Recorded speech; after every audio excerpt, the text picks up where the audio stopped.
जय हिंद कैंडिडेट, कैसे हैं आप सभी। देखिए बीटीएससी 10,709 बहाली वाले में बहुत सारे लोग जो है ऐसा कह रहे हैं, मतलब तरह तरह की बातें हैं। पटना में जो है बहुत सारे कैंडिडेट को कन्फ्यूज़न है कि क्या जो पार्टी है उसी का, मतलब जो केस में जो पार्टी है उसी का जो है ज्वाइनिंग होगा, और भी तरह तरह की बातें हैं कि जो पैसा दे रहा है उसी का होगा। तो मैं 50 तरह की बातें चल रही हैं, ठीक है।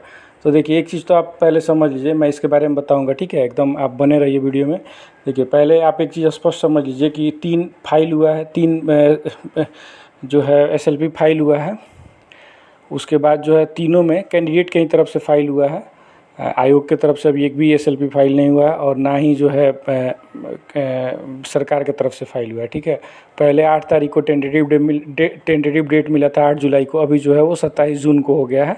27 जून का उसका कॉज लिस्ट भी आ गया है, आप देख सकते हैं, डबल बेंच में वो केस है, ठीक है। तो एक चीज़ जो है आप बहुत बढ़िया से समझ लीजिए सभी लोग जो है, कि ऐसा कुछ नहीं होता है। अगर किसी बहाली के दौरान अगर कोई केस होता है, अगर विशेषकर अगर बहाली के किसी जो है विज्ञापन से संबंधित अगर कोई केस होता है, तो उसमें जो है निर्णय जो आता है वो एकदम क्लियर आता है। या तो आपके फेवर में होगा या आपके खिलाफ होगा। तो ठीक है, अगर आपके फेवर में है तो आप से रिलेटेड जितने भी उसमें कैंडिडेट हैं, जो जैसे आपका जो मैटर, तो इसमें तो सीधे नियमावली पे केस है। सारा जो है कि एक सीबीटी क्वालिफाइड वाले हैं और एक है कि एकेडमिक वाले हैं। तो अगर 2018 नियमावली पे जाता है तो एकेडमिक बेस पे जो है फिर से नया काउंसलिंग होगा। उसमें आयोग चाहे तो जो है फिर से जो काउंसलिंग जो है उसमें कुछ कैंडिडेट ऐसे होंगे जो कॉमन होंगे, जो 2018 नियमावली में भी वो शॉर्ट लिस्टेड है और वो सीबीटी भी पास है।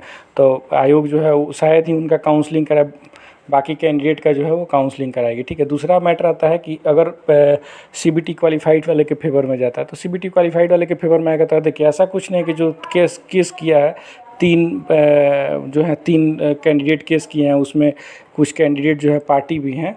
तो ऐसा कुछ नहीं है। देखिए उसमें जब होगा तो वो सारा जो नया नियमावली है उसी के अनुरूप जो लड़के जितने लोग पास है, जो भी मतलब लड़कियां पास है, जितने कैंडिडेट उसमें पास हैं, सीबीटी क्वालिफाइड है, उसमें सबका जो है काउंसलिंग भी हो चुका है, डॉक्यूमेंट वेरिफिकेशन ये सब चीज़ हो चुका है पटना में। तो वही उसमें सबका जो है होगा। अगर 2000 नए नियमावली वाले पे होता है, मतलब अगर आयोग के अनुसार जैसे हो रहा है वैसे हो रहा है, तो उसमें क्या है ना कि मुझे नहीं लगता है कि बहुत डिले होना। और उसमें जितने लोगों का डॉक्यूमेंट वेरिफिकेशन होगा उस सबका जो है उसमें नौकरी 100% है कि उसमें हो जाएगा। अब देखिए दूसरा क्या है कि अगर पुराने नियमावली पे भी सुप्रीम कोर्ट बोल देता है कि नहीं आप पुराने नियमावली पे ही करें, तो उसमें क्या है ना कि 3 गुना कैंडिडेट जो है वो देंगे।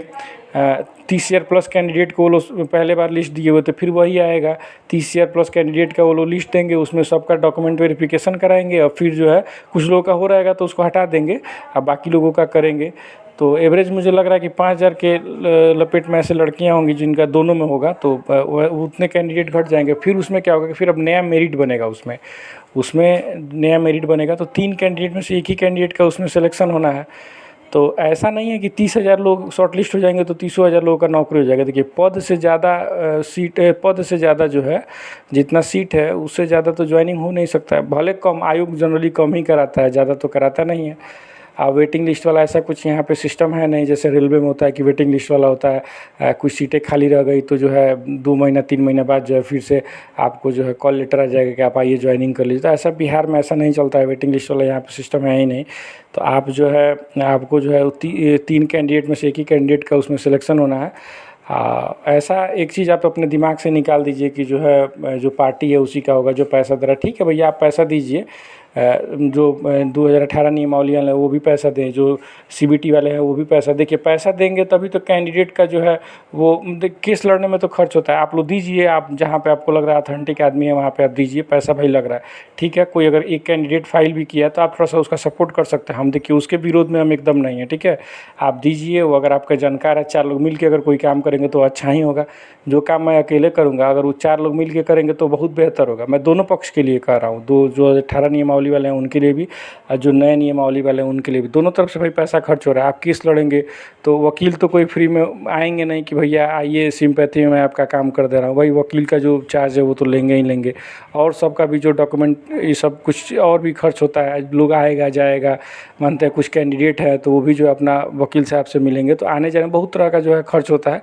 तो आप दीजिए लीजिए, वो अलग मैटर है, ठीक है। आप नहीं भी दे रहे हैं तो जो है ऐसा नहीं है कि उससे आपका सिलेक्शन रुक जाएगा। ये एकदम जो है ये सब छोटी मोटी बातें, ये सब लोगों को बोलना ही नहीं चाहिए कि ऐसा करने से जो है आपका पैसा नहीं, आप पैसा नहीं दे रहे हैं तो आपका ज्वाइनिंग नहीं हो रहा है। ये सब अपने दिमाग से निकाल दीजिए। कैंडिडेट जो है इसके लिए क्या बोलते हैं, अपने आप को जो है प्रेशर में ना लेके मैं पैसा नहीं दिया हूँ तो मेरा सिलेक्शन नहीं होना है।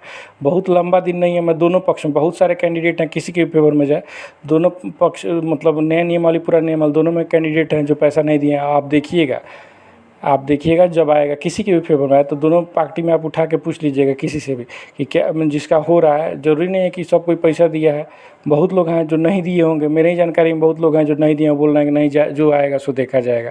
तो ठीक है, आप उस चीज़ को देखिए, उसमें सबका होगा, ठीक है। ये ज्वाइनिंग के बाद होता है तो वो एक अलग तरह का केस हो जाता है, ठीक है। ये पूरा विज्ञापन जो चेंज हुआ है, पूरा नियमावली जो बदल गई है उससे रिलेटेड है। तो ये अगर बेनिफिट होगा तो सभी को होगा। अगर पुराना नियमावली होगा तो उसमें सब पुराने नियमावली वाले आएंगे, सबका एकेडमिक बनेगा। और फिर नए नियमावली पे होगा तो जो भी CBT क्वालिफाइड है सबका होगा उसमें। तो आप जो है ये सब कन्फ्यूज़न जो है दिमाग से निकाल दीजिए। 50 तरह की बातें होती हैं, ठीक है, उसमें कुछ वो नहीं है। लोग बहुत तरह का अफवाह भी फैलाते हैं, उसको भी उतना सोचने का ज़रूरत नहीं है, ठीक है। चलिए आप लोग जुड़े रहिए और 27 तारीख को जो भी अपडेट होगा, जैसा भी अपडेट होगा आपको बताया जाएगा। धन्यवाद। चैनल को शेयर करिए और सब्सक्राइब करिए।